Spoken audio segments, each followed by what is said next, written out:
नमस्ते बच्चों, my self Jaiswal sir. हम पढ़ रहे हैं class 12 relations and functions.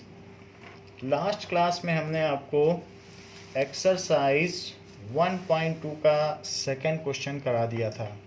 Now let us move to question number 3। Question number 3 of exercise 1.2. It says prove that the greatest integer function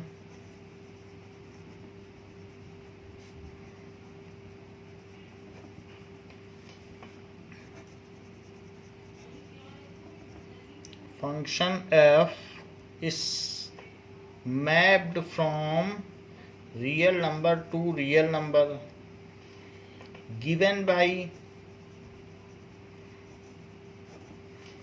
fx is equals to braces x यानी large bracket x is neither 1 1 is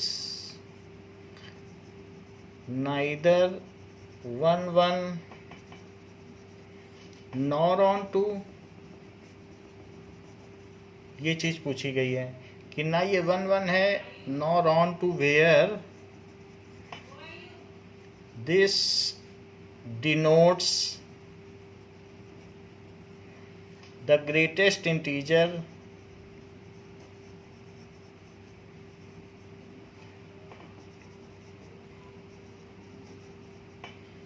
less than और equal to x, less than और equal to x, ऐसा बताया गया। Now greatest integer, जैसे हमने आपको पहले भी बताया था कि this is real number line 0 1 -1 -2 1 2 3, ये रियल नंबर लाइन है। सो यहाँ पर इसका क्या मतलब है कि अगर मैं कहूँ कि f2.9, सो दिस इज 2.9, और इसका मतलब क्या है? इसका मतलब ऐसा कोई ग्रेटेस्ट इंटीजर जो इससे छोटा हो, ऐसा ग्रेटेस्ट इंटीजर जो 2.9 से छोटा हो।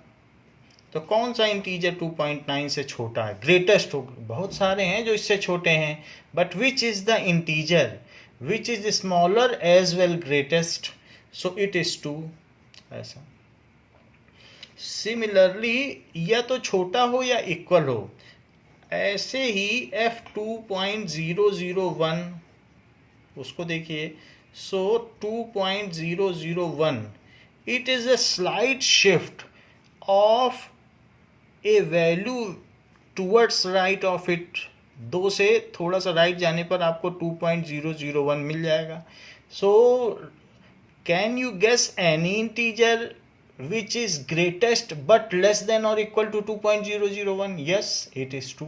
यही है, ये सबसे अधिकतम पूर्णांक है जो दी गई वैल्यू या दिए गए मान से छोटा हो, तो इसलिए इसकी भी वैल्यू 2 है। और अगर आप f2 कहें तो इसमें 2 आ जाएगा और वो भी 2 है। तो इस तरीके से हम देखते हैं। हाँ, इसके आपको ग्राफ के बारे में हमने पहले बता दिया है। अगर आप लास्ट टू लास्ट वीडियो देखेंगे तो उसमें आपको पता चल जाएगा कि 0 पे 0 वैल्यू है, 0.1 पे भी 0 है, और 1 से पहले 0.9 तक भी 0 है। और जैसे ही आप 1 पहुँचे ये वैल्यू 1 हो गई, क्योंकि जो ग्रेटेस्ट इंटीजर लेस देन और इक्वल टू, और फिर 1 1.5 यहाँ से चलते जाओगे 1 ही रहेगी। लेकिन अगर आप 2 पहुँच गए तो ये वैल्यू अब 2 हो गई, और 2 होने के बाद 2.5 2.6 2.9 तक भी 2 है। तो ये 1 और 2, तो ये देखिए 1 2 और 2.9 तक भी 2 है। हाँ, जैसे ही आप 3 पे पहुंचे ये वैल्यू उछल के 3 हो गई। तो इस तरीके से ये एक स्टेप फंक्शन हो गया, फिर ये भी ऐसे ही बढ़ेगी। ऐसे ही यहाँ पर भी है कि अगर 0.5 आप पहुँच गए, पहुँच जाइए 0.5, ज़ीरो है 0.5 पे तो खैर ये ज़ीरो ही रहेगी, -0.5 पहुँचिए। तो ऐसा कोई ग्रेटेस्ट इंटीजर आप बता सकते हो जो -0.5 से छोटा हो? हाँ, -1 इज़ द ग्रेटेस्ट इंटीजर। वैसे तो कई हैं, -2 भी, इससे छोटे इंटीजर बहुत सारे हैं, लेकिन उन सब में ग्रेटेस्ट कौन सा है? तो -1। तो इस तरीके से थोड़ा सा भी आप इधर शिफ्ट करते हो, थोड़ा सा भी शिफ्ट करते हो तो ये -1 वैल्यू देता है। तो ये -1 वैल्यू देगा ज़ीरो से हटते ही, ज़ीरो पे तो ज़ीरो ही देगा क्योंकि इंटीजर इक्वल टू भी तो है, तो इक्वल टू वाली बात आ गई ना, तो हर इंटीजर पे वही इंटीजर देगा, लेकिन ज़ीरो से हटते ही ये दे देगा और -1 पे -1 देगा और वही पैटर्न फॉलो करेगा जो यहाँ से चल रहा है। सो इस तरीके से ये एक स्टेप फंक्शन हो गया। And this is -1, this is -2, इस तरीके से हम देख रहे हैं इसको। So it is step function, जैसा कि बताया गया है आपको लास्ट क्लासेस में भी। चूंकि ये बेस वैल्यू ले रहा है और बाकी छोड़ दे रहा है तो इसको फ्लोर फंक्शन भी कहते हैं। तो अब हम यहाँ कह सकते हैं as f2.9 is equals to f2.001 is equals to 2, but 2.9 is not equals to 2.001। fx1 is equals to fx2 है, लेकिन x1 x2 के इक्वल नहीं, जबकि दोनों रियल नंबर के हैं। रियल के पूल से उठाया गया ये सब कुछ, जो मैंने उठाया ये रियल से ही तो उठाया है। सो f is not 1 1। अच्छा, आप यहाँ देखिए, जैसे कि ये इंटीजर दे रहा है, तो किस चीज़ के लिए क्या इंटीजर दे रहा है ज़रा देख लें। जब f की वैल्यू यहाँ देखें कि fx इज इक्वल्स टू 0। 0 कब होगी? जब x की वैल्यू 0 हो और या फिर 1 से छोटी हो। 1 से छोटी होगी तब तक ये 0 ही रहेगी। fx की वैल्यू 1 कब होगी? जब x की वैल्यू 1 हो जाए 1.9999 तक भी, यानी 2 से थोड़ी सी भी छोटी हुई तो 1 ही रहेगी। Greatest integer less then x। और fx 2 कब होगा? ये हम लोगों ने 11th में पढ़ लिया है, तो इस तरीके से होगा। ऐसे ही ये fx -1 भी हो सकता है। कब होगा?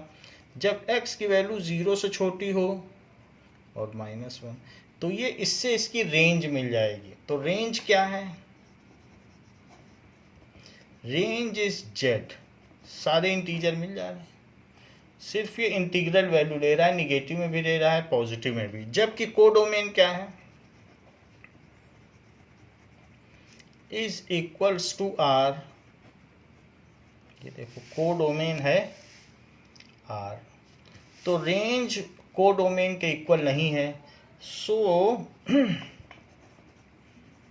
Range of f is not equal to codomain.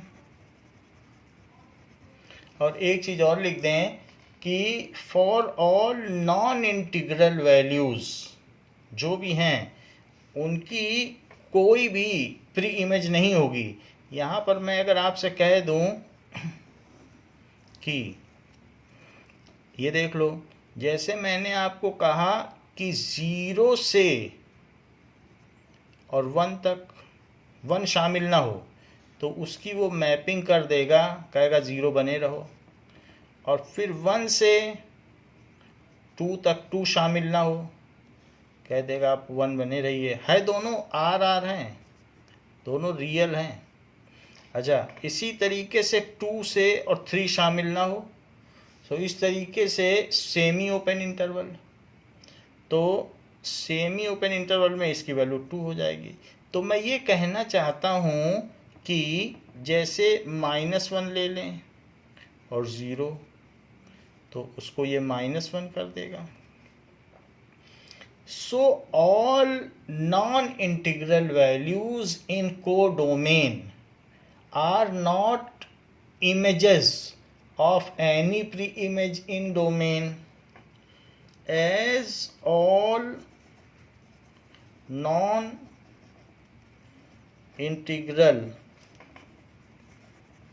values in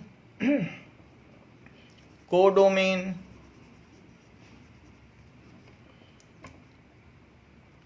are not images of any pre-image in domain, of any pre-image in domain। so इसलिए क्या होगा, so function is not onto, इसलिए ये जो फंक्शन है ये on to नहीं होगा।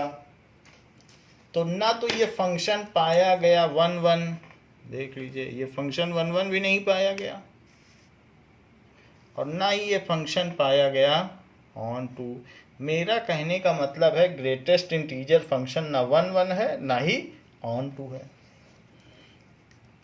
मैनी वन है। अगर आप इसमें पैरेलल लाइन ड्रॉ करते जाओ तो वो पैरेलल लाइन मेथड से आप देखोगे कि यहाँ पर बहुत जगह ये टच करेगी, तो जब ग्राफ को वो कई जगह टच करती है तो मैनी वन फंक्शन हो जाता है। अब देखें, एक क्वेश्चन दिया गया है आपके में, क्वेश्चन नंबर 4। फोर्थ क्वेश्चन क्या कहता है एक्सरसाइज का 1.2 का, show that the modulus function, show that the modulus function f from R to R, from R to R, now given by fx is equals to mod x is neither 1 1 nor onto, is neither 1 1 nor onto, ये चीज कही गई है। where mod x is x if x is positive, where mod x is x if x is positive or 0, and mod x is minus x if x is negative, and mod x is minus x if x is negative। तो ये पूछा जा रहा है कि इसकी जांच करिए कि ये फंक्शन इंजेक्टिव एंड सर्जेक्टिव है या नहीं है, तो इसकी जांच करते हैं। देखिए fx दिया है आपको, fx ही y होता है, fx दिया है कि that is equals to mod x, fx की वैल्यू क्या दी है, मॉड x।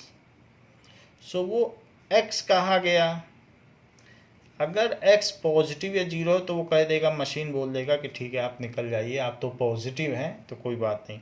और अगर निगेटिव हुआ तो वो बोलेगा नहीं आप निगेटिव है तो मुझसे एक और माइनस लेके जाओ और पॉजिटिव बन के निकलना। तो ये मशीन ऐसा करती है कि इसमें से जो गुजरता है मशीन तो वो दो तरीके से बिहेव करती है।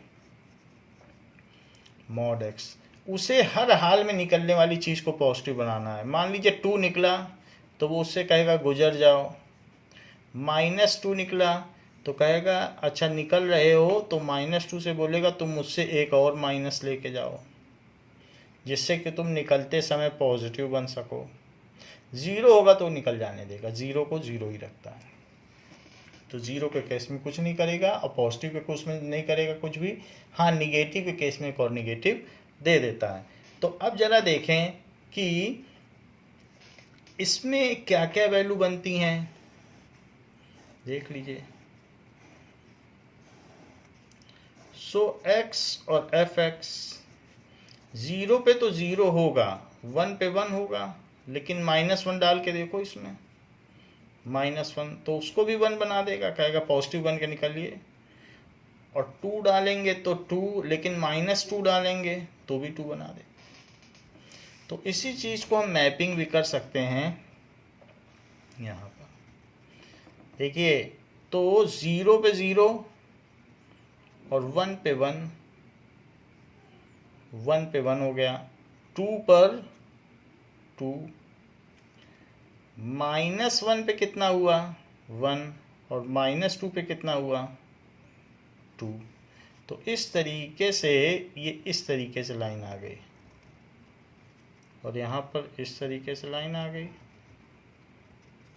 तो ये जो लाइन आ गई, ये पूरा graph fx is equals to mod x का है,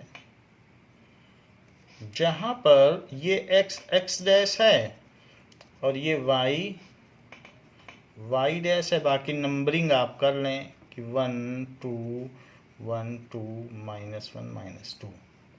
तो आप जरा देखें कि f -1 is equals to f1, और दोनों की वैल्यू 1 है। बट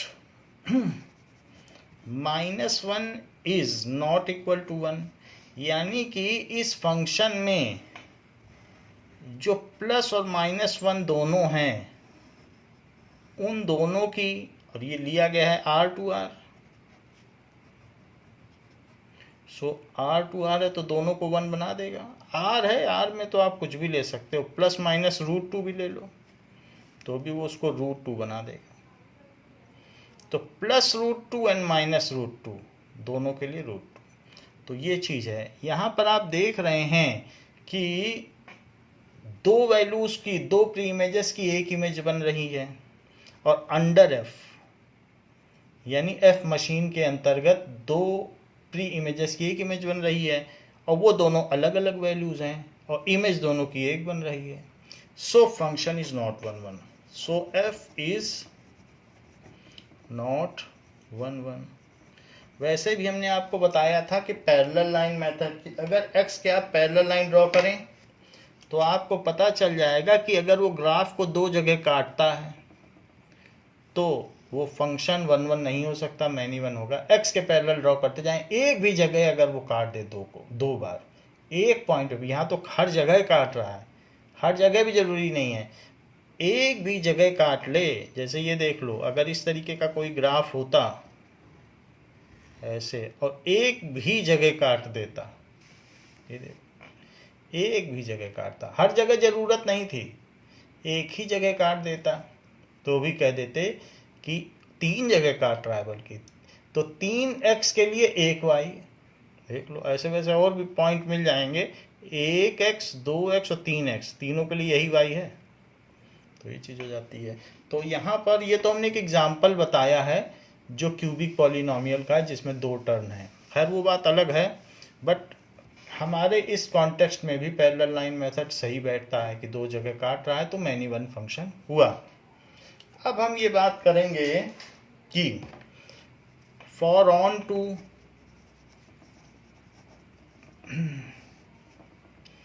फंक्शन जो है वो फर्स्ट एंड सेकंड क्वाड्रेंट है, और उसी की y की वैल्यू ले रहा है। थर्ड एंड फोर्थ क्वाड्रेंट में ग्राफ आया ही नहीं, तो वो निगेटिव y की वैल्यू ले ही नहीं रहा। वैसे भी मॉड से निकलने के बाद क्या आप उम्मीद करते हो कि इस मशीन से निकलने के बाद आपको रेंज निगेटिव मिलेगी? कुछ नहीं मिलेगी, सब पॉजिटिव मिलेगा। So for all negative values, for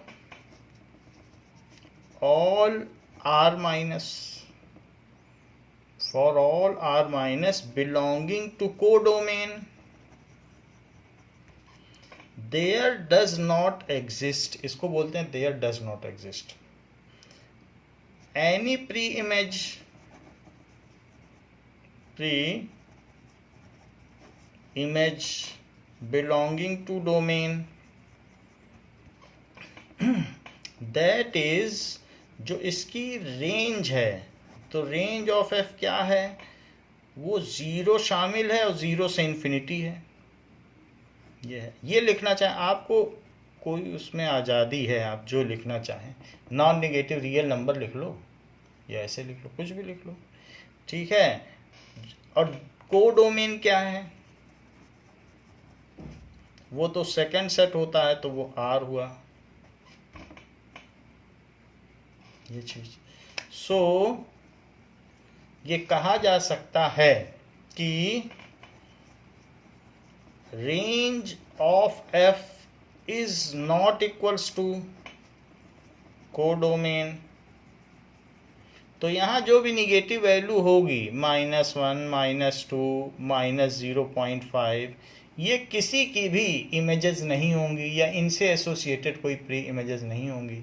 जबकि यहाँ अगर हर वैल्यू की कोई ना कोई प्री इमेज हो तभी वो फंक्शन ऑन टू होता है, तो अब है ही नहीं सबके लिए, तो इसलिए रेंज ऑफ एफ थोड़ी है और कोडोमेन आर है, तो जो बच गई वैल्यू वो सारी उनकी कोई प्री इमेज ही नहीं है। So function is not onto. So function is not onto. तो इसमें हमने ये बात देख ली जो बनाया कि ना तो ये ऑन टू पाया गया और ये भी पाया गया कि ये 1 1 भी नहीं है। अच्छा, ऐसा ही हमने ग्रेटेस्ट इंटीजर फंक्शन में भी पाया था। तो क्या सिग्नम फंक्शन में भी कुछ कुछ ऐसा ही है? जरा इस बात की जांच करें। 5th क्वेश्चन में ऐसा ही पूछा गया है। तो 5th क्वेश्चन क्या है? Show that the signum function, show that the signum function f from r to r, r से r की ओर इसकी मैपिंग है, गिवन बाय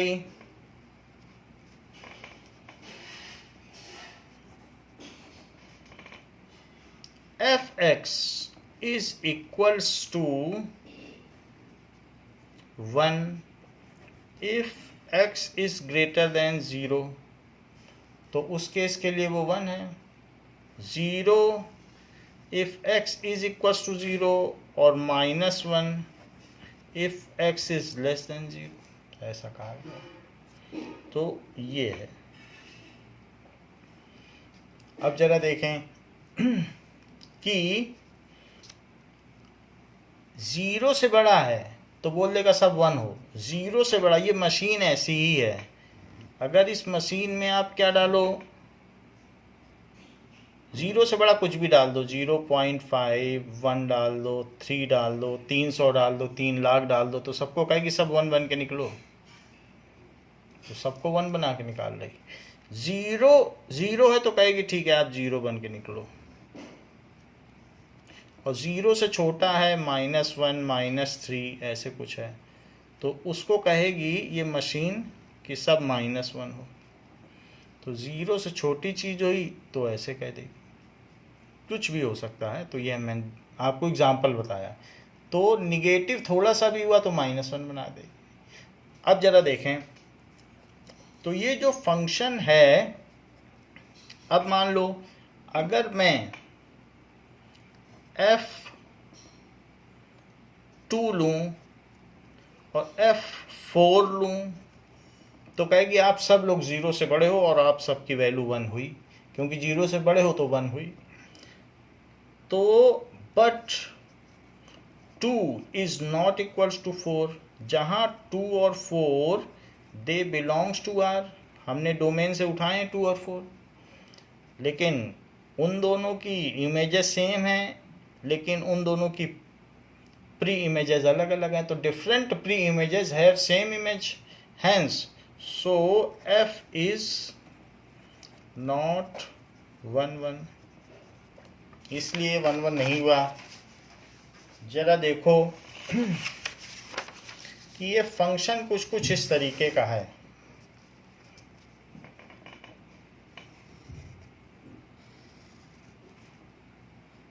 ऐसा कि इस फंक्शन में कहा गया है कि ज़ीरो पे तो ज़ीरो है, ज़ीरो से जरा हटे नहीं, तो इसने कह दिया अब आप 1 हैं। ज़ीरो से थोड़ा सा हट जाओ, 0.1 भी होगा तो भी 1 बना देगा। 1 पे भी 1, 2 पे भी 1, 3 पे भी 1, कुछ भी ले लो, 3.5 या कुछ भी ले लो, उसको कुछ फ़र्क नहीं पड़ता। 1000 भी ले लो तो कहेगा 1। ज़ीरो से बड़े हो तो 1। तो देखो 1 पे भी इसने 1 बोला, 2 पे भी 1, हर एक पे 1, और ज़ीरो से थोड़े हटे तो भी 1। ज़ीरो से थोड़े निगेटिव चले गए तो ये बोलेगा अब आप -1। तो -1 पे भी -1, -2 पे भी -1, इस तरीके से चलता चला जाएगा। देखो -1 लिया तो भी -1, -2 पे भी -1, ये है।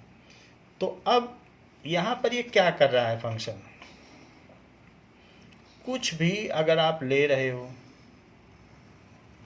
ये R है, ये भी R है, यानी अगर ज़ीरो न लो और -∞ तक कुछ भी ले लो आप,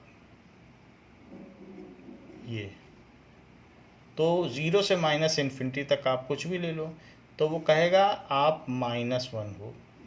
प्रोडक्ट ये देगा, ये इनपुट डालोगे -100, -200, -1000 तो कहेगा -1 हो। ज़ीरो डालोगे तो कहेगा 1, और अगर ज़ीरो से इन्फिनिटी डाल दोगे तो वो बोल देगा, ज़ीरो डालोगे तो ज़ीरो, और इस केस में +1। अब कितनी सारी वैल्यू छूट गई। आर कोई छोटी मोटी चीज़ तो होती नहीं है, आर में तो न जाने कितनी वैल्यू होती, नंबर लाइन होती है। तो सिर्फ 3 ही इसमें रेंज में एलिमेंट्स आ रहे हैं, बाकी सारे छूट गए। तो अब हम बात करते हैं ऑन टू की, और ये जो भी मैपिंग की गई है या प्रतिचित्रण किया गया है, ये अंडर एफ किया गया है, और from R to R under F. So mapping is done from R to R under F.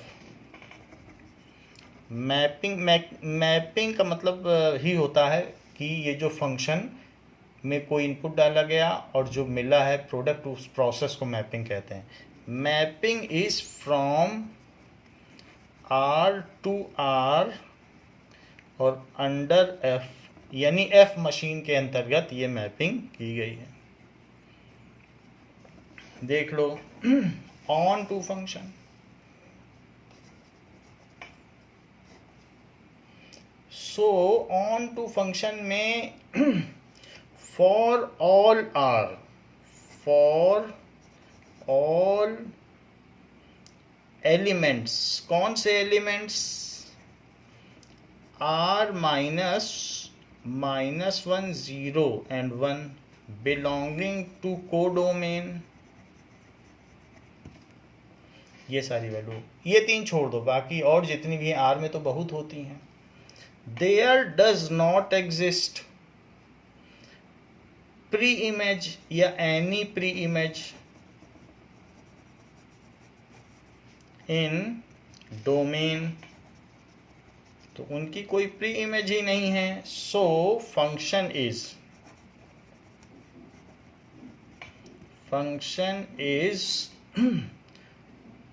Not onto. Machine की तो खूबी है, वो आर तक दे सकती, बहुत कुछ दे सकती, लेकिन हमारी हैसियत ही नहीं है पाने की, तो इसके अलावा हम 3 ही चीज़ पा पाएंगे, रोटी बना लो, पूड़ी बना लो, पराठा, इसके अलावा बर्गर पिज़्ज़ा कुछ नहीं बना पाओगे, क्योंकि आपके पास वो सामान नहीं है।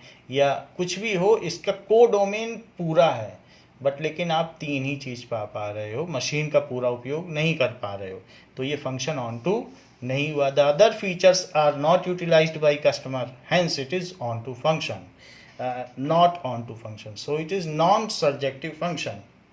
तो हमें ये बात पता चल गई कि ये फंक्शन ऑन टू नहीं है, ना तो ये 1 1 है और ना ही ऑन टू है।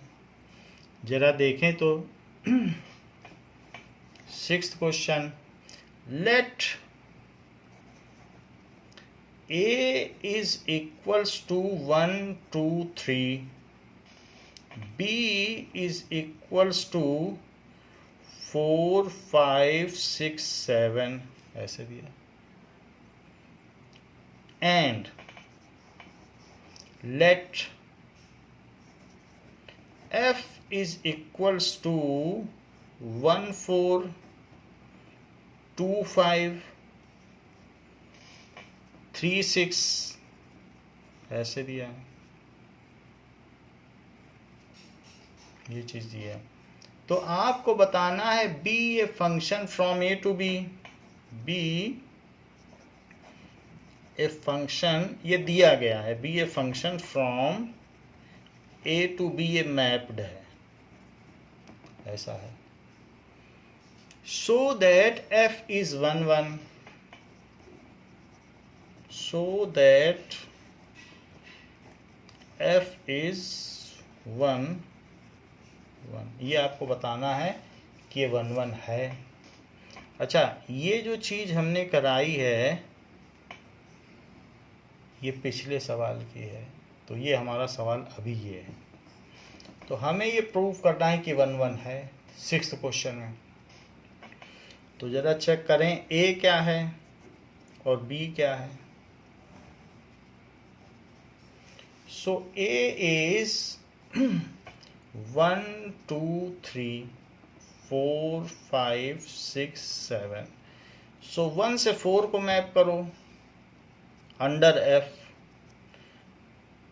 2 से 5 को करिए अंडर F रहेगा, 3 से 6 को कर दीजिए, ये सब हमने कर दिया।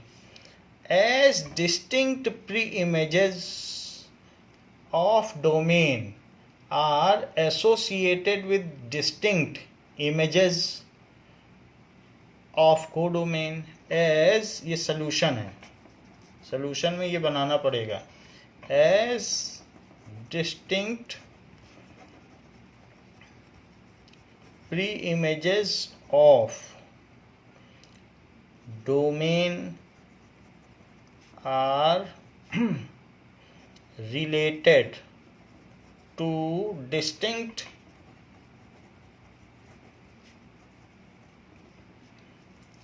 images of codomain, so function is 1 1, इसलिए ये फंक्शन 1 1 हुआ। अच्छा, ये फंक्शन 1 1 तो है लेकिन ऑन टू नहीं है, क्योंकि 7 किसी की भी इमेज नहीं है। वैसे भी कह सकते हो उसकी रेंज जो है 4 5 6 है, यानी जो प्रोडक्ट मिल रहा है, और जबकि कोडोमेन 4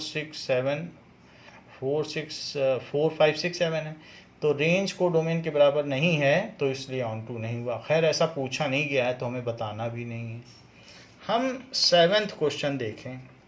7th क्वेश्चन क्या कहा गया है, in each of the following cases, ऐसा कहा गया है, in each of the following cases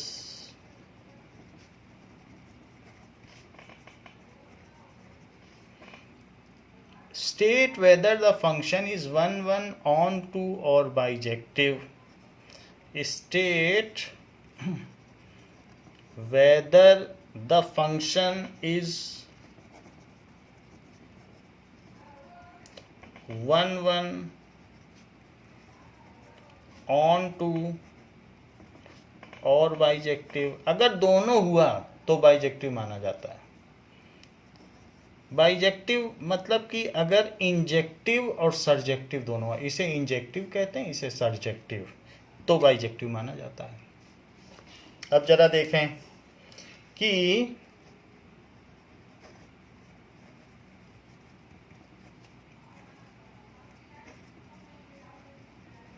तो ऐसा माना जाता है injective and surjective.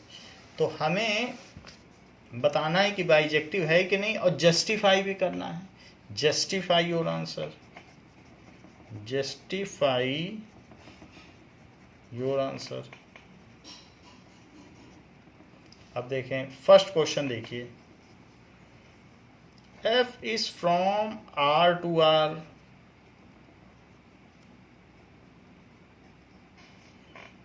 Defined by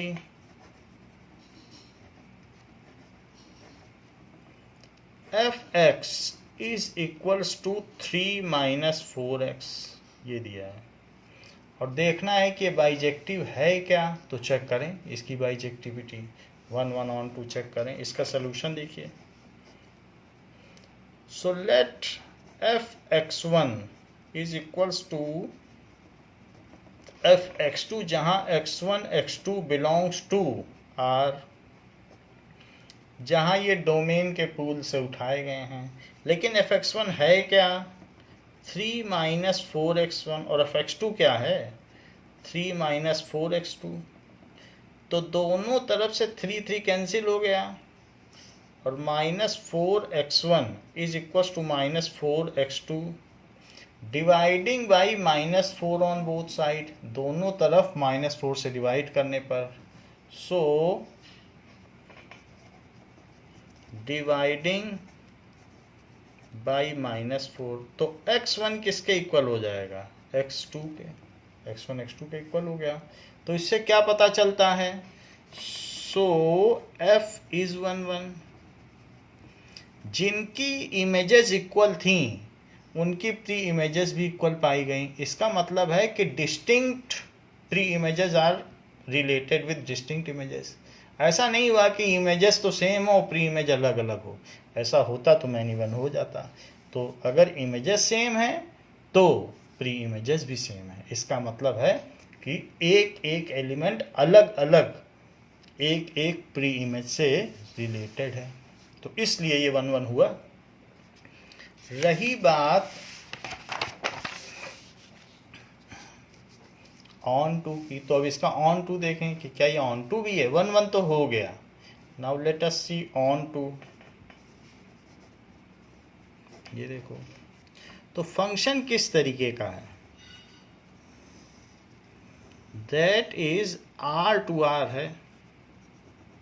वैसे हमने आपको बताया था कि जो भी लीनियर फंक्शंस होते हैं वो 1 1 तो होते हैं। और ज़रा चेक कर लें कि R2R है ये फंक्शन, और मशीन में अगर हमने कुछ डाला तो ये क्या बना के देगा, जो f(x) है ये 3 माइनस 4x देगा। 3 माइनस 4x ऐसा दे रहा है, 3 माइनस 4x। मान लो कुछ भी डाल दो, आप 1 डालो तो ये क्या दे देगा, 3 माइनस 4 इंटू 1, यानी 3 माइनस 4, तो माइनस 1 दे देगा। x डालोगे तो ये आपको जो y देगा उस y की क्या वैल्यू होगी, 3 माइनस 4x होगी। ऐसा होगा। तो ये अंडर f मैप्ड है। आप चाहें तो इसे fx भी बोल सकते हैं, f से निकला है तो fx है। अच्छा, y क्या है, 3 माइनस 4x। 4x को यहाँ ले आओ और 3 माइनस वाई। देखो ऑन टू को अगर आपको प्रूव करना है तो x को y के टर्म्स में एक्सप्रेस करना पड़ता है, 3 माइनस वाई बाई 4। तो अब 3 में से किसी रियल नंबर को माइनस करो तो रियल होगा, और 4 डिवाइड कर दो तो भी रियल होगा। तो इसका मतलब क्या हुआ कि x भी रियल होगा। हर एक y के लिए x की क्या वैल्यू होगी, यही है 3 minus y by 4। 3 minus y by 4 ये हो गई x की वैल्यू। मैं ऐसे बताता हूँ, जैसे 1 डाला तो 1 यहाँ डाला तो बताओ क्या मिला, -1 मिला। कैसे मिला, इसी में डालो तो -1 मिल जाएगा।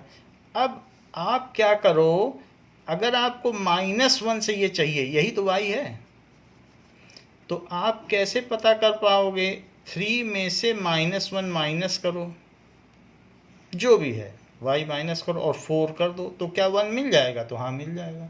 तो वापस लौटने का तरीका बता रहा हूँ कि अगर y दिया हो तो x भी पाया जा सकता है। ऐसा नहीं है कि x है तो y पाया जा सकता है, उसी फार्मूले से आप x भी निकाल सकते हो। देखो हमने पा लिया। तो for every y belonging to codomain there exist, इसको कहते हैं there exist. x is equals to 3 minus y by 4 belonging to domain, जो कि रियल भी होगा। सो y रियल है तो ये भी रियल होगा, ऐसा कोई कारण नहीं है कि ये रियल ना हो। Hence function is onto, इसलिए ऑन टू हुआ क्योंकि कुछ भी डाल के कुछ पाया जा सकता है और वहाँ से वापस आ सकता है। हर एक इमेज के लिए कोई ना कोई रियल प्री इमेज है, तो हर एक के लिए यहाँ है, हमें यही तो चाहिए था, हर एक रियल के लिए यहाँ है। सो इसलिए फंक्शन इज ऑन टू, या आप ये भी कह सकते हैं कि range of F is R and that is equals to codomain, तो इसलिए भी फंक्शन इज ऑन टू। देखिए फंक्शन ऑन टू आ गया। थोड़ा ध्यान पीछे भी दीजिए कि पीछे हमने बताया था कि 1 1 भी है, ये तो ऑन टू आ गया। तो देखो पीछे क्या बताया था, मैं वो दिखा दूं आपको, ये देख लो, ये 1 1 भी आया है, 1 1 भी है। तो फंक्शन जब 1 1 एंड ऑन टू दोनों है तो क्या माना जाएगा, as f is 1 1 and on to both, so function is bijective। as f is 1 1 and on to both, so f is bijective, इसलिए ये बाइजेक्टिव फंक्शन हुआ। देखिए क्वेश्चन में दिया गया है कि f is from R to R, f is from R to R defined by fx is 1 plus x square, ऐसा दिया गया। तो आपको ये चेक करना है कि क्या ये 1 1 है, ऑन टू है, ऐसा हम चेक करें।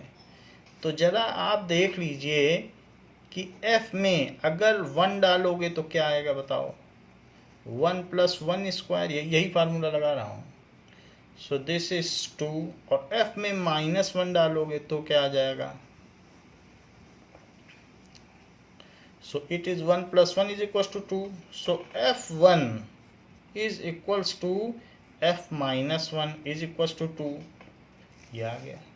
But 1 is not equals to -1, जहाँ पर 1 और -1 R के पूल से उठाए गए हैं, क्योंकि R हमारा डोमेन है, वहीं से उठाना पड़ेगा। सो इमेजेस सेम है बट प्री इमेजेस डिफरेंट हैं, डिफरेंट प्री इमेजेस के लिए कॉमन इमेज तो ये तो। सो f इज नॉट 1 1, तो ये चीज़ है। अब देखो रेंज की बात देखो कि रेंज तो हम निकाल भी सकते हैं किसी भी तरीके से, जैसे ये देखो कि x क्या है, रियल है, सो हम रेंज निकाल लें ऑन टू के लिए। ऑन टू के लिए अच्छा x कहाँ से कहाँ तक है ये बताइए, -∞ से इन्फिनिटी तक है, ठीक है। तो ये बताओ x स्क्वायर कहाँ से कहाँ तक होगा, 0 से इन्फिनिटी। भाई किसी का स्क्वायर निगेटिव तो नहीं हो सकता, हाँ 0 हो सकता है, क्योंकि रियल 0 डालोगे तो 0 भी हो सकता है या फिर बड़ा भी हो सकता है, positive.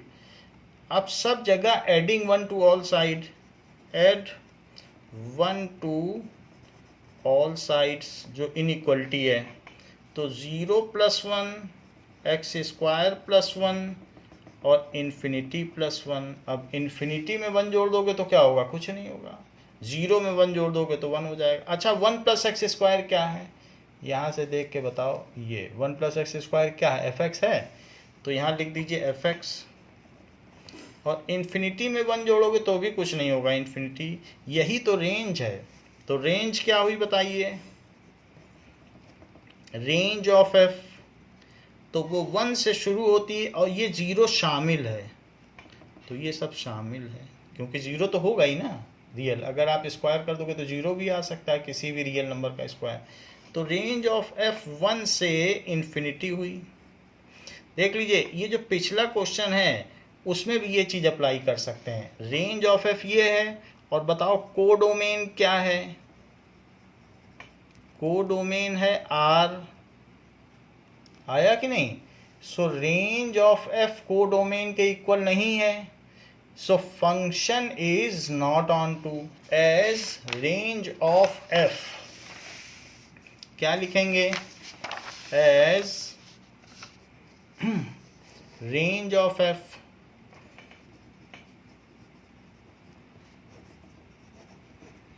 is not equal to codomain, so f is not on to, as function is neither 1 1 nor on to, so function is not bijective, as f is neither 1 1 nor on to, so there is no case of bijectivity, so it is not the case of bijectivity.